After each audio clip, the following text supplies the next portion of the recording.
청양의 한 마을에선 지난달 집중호우로 인한 피해 복구 작업이 한창입니다. 주민들은 특히 서부 내륙 고속도로 공사가 피해를 키웠다며 신속한 복구와 보상을 요구하고 있습니다. 태풍 흰남노가 지나간 뒤 일주일 사이에 태풍이 3개 더 생겼습니다. 기후변화에 따른 해수면 온도 상승으로 9월에 한반도에 접근하는 태풍이 많아졌다는 분석이 나오고 있습니다.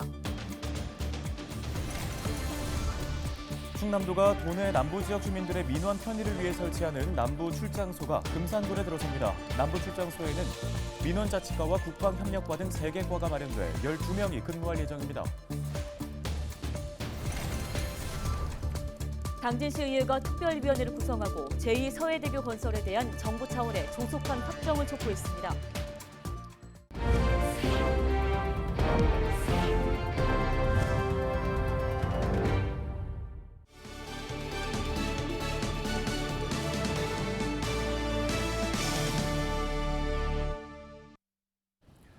여러분 안녕하십니까? 헬로티비 뉴스입니다. 네, 지난 8월 내린 집중호우로 청양군 곳곳이 물에 잠겼습니다. 특히 남양면 온직리 마을은 고속도로 공사로 인해 배수로가 막히면서 주민들의 피해가 더욱 컸는데요. 네, 한 달여가 지난 지금 복구 상황과 또 보상금 지급 등은 어떻게 진행되고 있을까요? 정호석 기자가 취재했습니다. 수확을 앞둔 포도밭이 쑥대밭이 됐습니다. 지난달 집중호우로 떠밀려온 진흙이 농장 곳곳에 겹겹이 쌓였습니다. 비가 그친 지 한 달이 지났지만 농장 주인은 복구는 꿈도 꾸지 못하고 있습니다. 출하를 앞둔 포도는 썩은 채 나뒹굴고 있고 농장 한켠에 겨우 사람이 다닐 수 있는 길을 터놓은 것이 고작입니다. 포도가 지금 현재 사용을 못할 정도로 이 봉지 우위까지 침투가 돼서 포도는 사용을 할 수가 없게 피해를 입었습니다. 주민들은 이번 피해가 자연재해가 아닌 인재라고 말합니다. 지난해 마을 뒤편에서 시작된 서부 내륙 고속도로 공사 때문입니다. 공사를 위해 설치된 가설도로가 하천을 막아 순식간에 물이 넘치면서 제방이 무너져 내렸다는 주장입니다. 시공사는 피해 조사를 진행하는 등 관련 절차에 따라 보상금을 지급할 계획입니다. 하지만 하루아침에 삶의 터전을 잃은 주민들은 모든 게 막막한 상태입니다. 추석 명절도 뜬 눈으로 지낸 채 향후 먹고 살 일이 막막하기만 합니다. 한 번도 안 오고 오늘 처음 왔쇼. 한 달 만에. 그래서 아주 답답해 죽겠쇼 진짜. 주민들은 피해 보상이 더 늦어질 경우 집회와 소송 등 집단 행동에 나설 계획입니다. 보험사하고 나오는 보험 금액이 나오는 걸 봐서 이게 제가 원하는 만큼 시원찮게 나올 경우는 저희는 포도나무 피해 본 것까지 다 포함해서 민사 소송까지 지금 생각을 하고 있습니다. 청양군은 우선 다음 주부터 온직리 마을 주민들에게 1억 8,500만 원의 긴급재난지원금을 지급할 예정입니다. 또한 주민들과 고속도로 시공사 간 중재에도 적극 나설 계획입니다. 하지만 정확한 피해 원인과 복구 비용 산정, 보상금 지급까지는 적지 않은 시일이 걸릴 것으로 보여 마을 주민들의 한숨은 당분간 계속될 전망입니다. 헬로티비 뉴스 정호석입니다.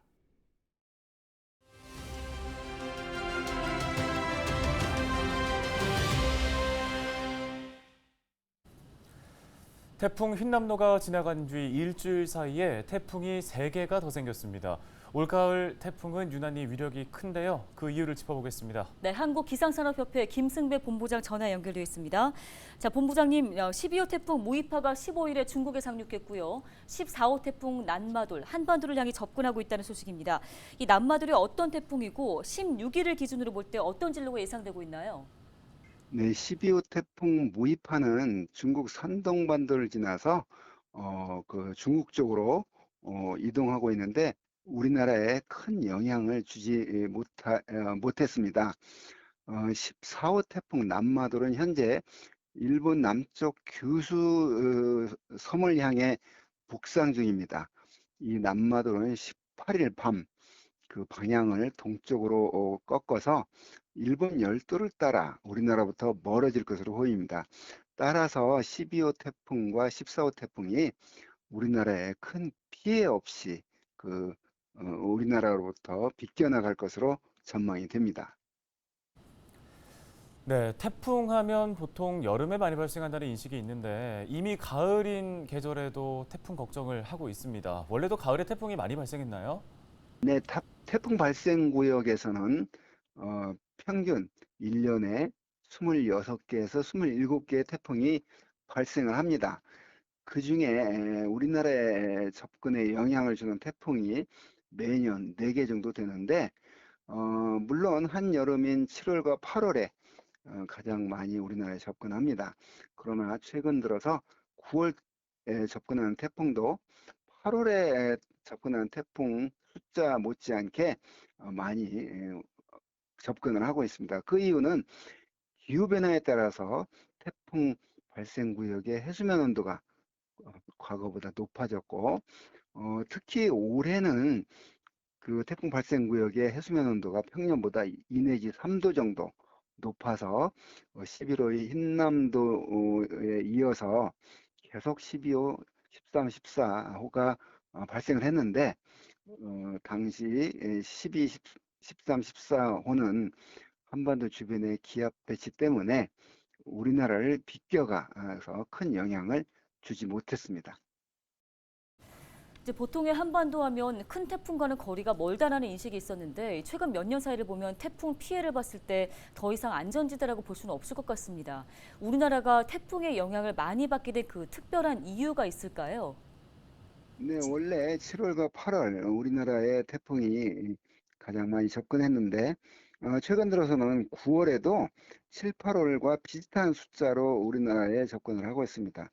특히 올여름에는 11호 흰남노에 이어서 12호, 13호, 14호 태풍이 발생을 했는데 한반도로 직접 영향을 주지 못하고 비껴가면서 그 9월 태풍에 큰 영향을 받지 못했는데 앞으로는 이런 기후변화로 인해서 9월에 발생하는 태풍이 우리나라에까지 접근할 가능성이 높아졌습니다. 네, 태풍이 북상하고 있다는 예보가 전해진 만큼 기상 상황 수시로 확인하시고 대비하셔서 피해 없으시길 바라겠습니다. 지금까지 한국기상산업협회 김승배 본부장이었습니다.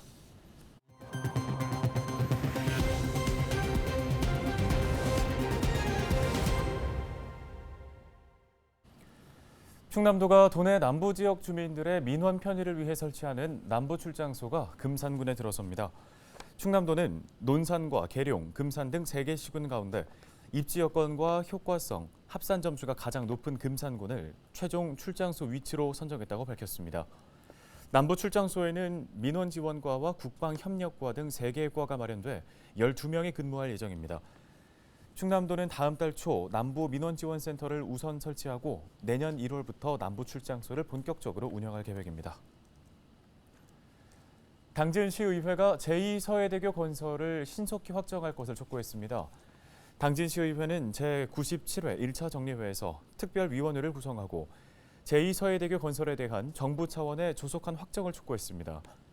당진시의회는 정치권과 시민사회의 노력을 결집하는 등 제2서해대교 건설을 위한 다양한 활동을 펼쳐나갈 계획입니다.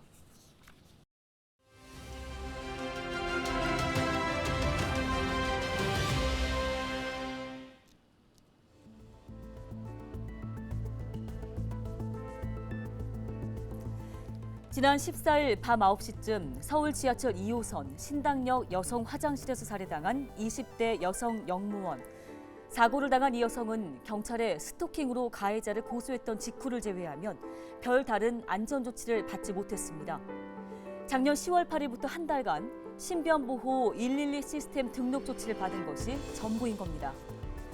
지난해 신변보호 대상 여성이나 그 가족을 살해한 사건이 발생한 이후 여러 가지 제도 개선책이 쏟아졌는데요.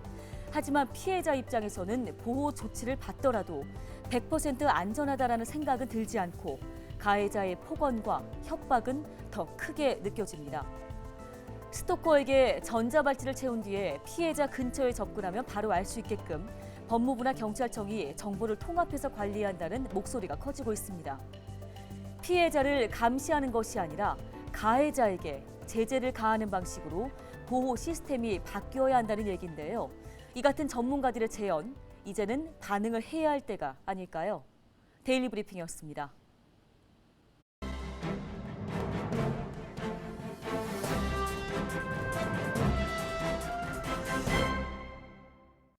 신문 브리핑입니다. 계속되는 쌀값 폭락에 충남 지역 농민들이 충남도의 대안 마련을 촉구하고 나섰습니다.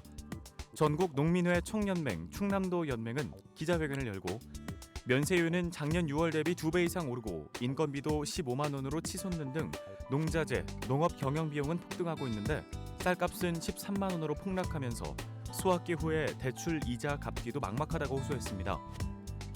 이진구 충남도 연맹 의장은 작년 이맘때 쌀값이 22만 원이었는데 지금 쌀값은 13만 원이라 농민들은 이걸 수확을 해서 팔아야 하나 말아야 하나 고민하고 있다며 쌀값 폭락에 맞서 논을 갈아엎던지 수확을 해서 불을 지르던지 수단과 방법을 가리지 않고 총력 투쟁을 벌이겠다고 말했습니다. 충남도 연맹은 이날 기자회견 전 김태흠 지사와의 면담을 요청했지만 일정이 맞춰지지 않아 면담이 불발돼 전형식 정무부지사와의 간담회로 대체됐는데요. 충남도 연맹은 전 정무부지사와 만나 전농 충남도 연맹에 농정 10대 요구안을 전달했습니다. 이 요구안에는 지난해 생산된 재고벼 전량 시장 격리, 면세유 가격 상승분, 영농 자재 구입비 50% 지원, 농민 긴급 생활 지원 자금 지원 등의 내용이 담겨 있습니다. 전 정무부지사는 간담회에서 요구안 중 지자체가 할 수 있는 내용이 많지 않아 도에서 농민들이 건의하는 내용에 입장을 같이 하고 정부에 요구해 나가겠다며 김 지사가 농업 분야에 각별히 관심을 갖고 있고 민천 8기, 도내 농민들의 삶의 질을 높이는 데 도정의 역량을 집중하겠다고 말했습니다. 간담회 진행 전 충남도 연맹 관계자들은 김 지사가 면담 요청을 거절한 건 도 농민들을 무시하는 처사 아니냐며 도청의 출입을 시도하기도 했습니다. 신문 브리핑이었습니다.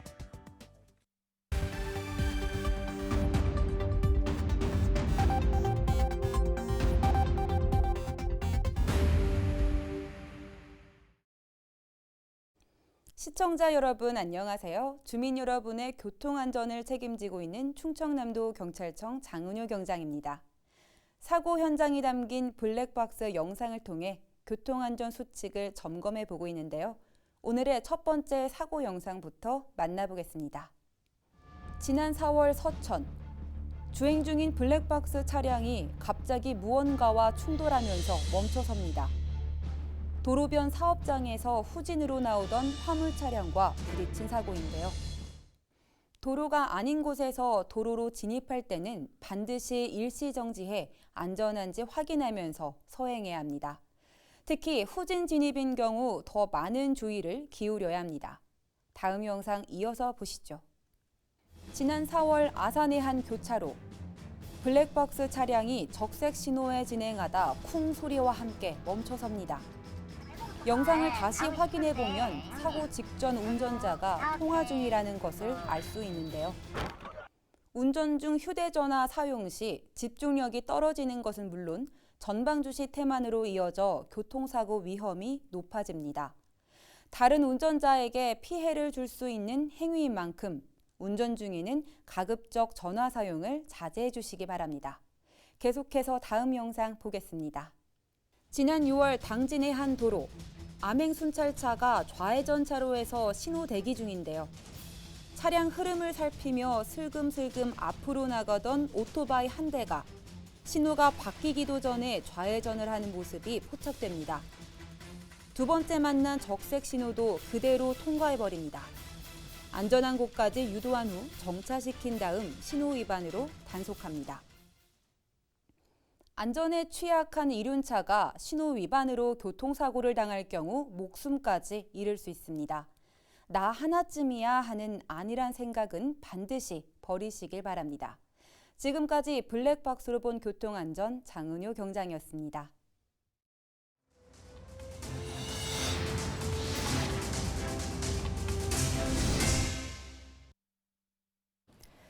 충남도의회가 15일 임시회를 열고 84개 안건에 대한 심의에 들어갔습니다. 이번 임시회에서는 행정사무감사 계획 승인과 함께 충남도와 충남도교육청의 추가 경정 예산안을 처리합니다.